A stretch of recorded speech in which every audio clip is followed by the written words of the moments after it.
Hello everyone, namaste, welcome back to my channel Ishmanu Wonders. ఈరోజు మన ఛానల్లో ఆరెంజ్ క్యాండీ జెల్లీ ఎలా ప్రిపేర్ చేసుకోవాలనేది చూపించబోతున్నా అండి. సో వీడియో ఎక్కడ స్కిప్ చేయకుండా లాస్ట్ వరకు చూడండి. వీడియో ఎవరైనా ఫస్ట్ టైం చూస్తున్నట్లయితే ప్లీజ్ దయచేసి లైక్ చేయండి, షేర్ చేయండి, సపోర్ట్ చేయండి and subscribe to my channel.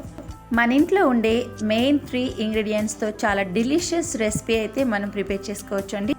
ముందుగా ఒక 5 నుంచి 6 వరకు ఆరెంజెస్ని ఇలా జ్యూస్ తీసుకుని యాడ్ చేసుకోవాలండి. నేను 1 గ్లాస్ ఆరెంజ్ జ్యూస్ని యాడ్ చేసుకున్నాను. అందులో ఒక ½ కప్ వరకు కార్న్ ఫ్లోర్ పౌడర్ని యాడ్ చేసుకోవాలి.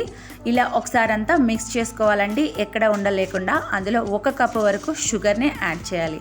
ఇప్పుడు షుగర్ యాడ్ చేసిన తర్వాత మనం స్టవ్ పైన లో ఫ్లేమ్లో పెట్టుకొని కంటిన్యూస్గా మనం మిక్స్ చేస్తూ ఉండాలండి. రెస్ట్ తీసుకోకూడదు. బికాజ్ ఆఫ్ రెస్ట్ తీసుకుంటే జెల్లీ టెక్చర్ రాదండి.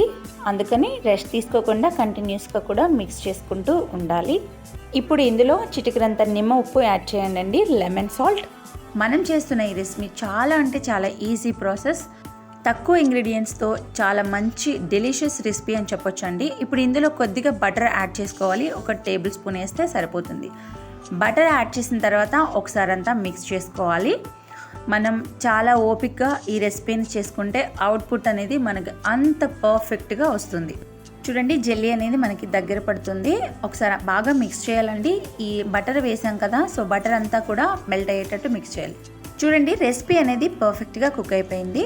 ఇప్పుడు మనం ఈ రెసిపీని ఒక పాలిథిన్ కవర్లో కానీ బటర్ పేపర్ పైన కానీ తీసుకొని ఒకసారి మిక్స్ చేసుకొని, సో మనకి ఏ షేప్లో కావాలంటే అదే షేప్లో ఈ జెల్లీని ఈ విధంగా సెట్ చేసుకోవాలండి. ఒక 2 గంటల పాటు పక్కన పెట్టుకోవాలి. చూడండి, 2 గంటల తర్వాత పర్ఫెక్ట్గా రెడీ అయిపోయింది. ఇప్పుడు మనకు కావాల్సిన షేప్లో కట్ చేసుకుని, చూడండి, గార్నిష్ కోసం నేను కోకోనట్ పౌడర్ని యూజ్ చేశానండి. Dry coconut powder. ఎంతో టేస్టీ అయిన ఆరెంజ్ క్యాండీ జెల్లీ రెడీ అయిపోయింది. చాలా అంటే చాలా టేస్టీగా అండ్ పర్ఫెక్ట్గా వచ్చింది. మీరు కూడా ఈ రెసిపీని మీ ఇంట్లో ప్రిపేర్ చేసి మీ సలహాలు సూచనలు నాకు కమెంట్ సెక్షన్లో షేర్ చేయండి. ప్లీజ్ నా రెసిపీ నచ్చినట్లయితే ప్లీజ్ దయచేసి లైక్ చేయండి, షేర్ చేయండి, సబ్స్క్రైబ్ చేయండి. Thanks for watching my video.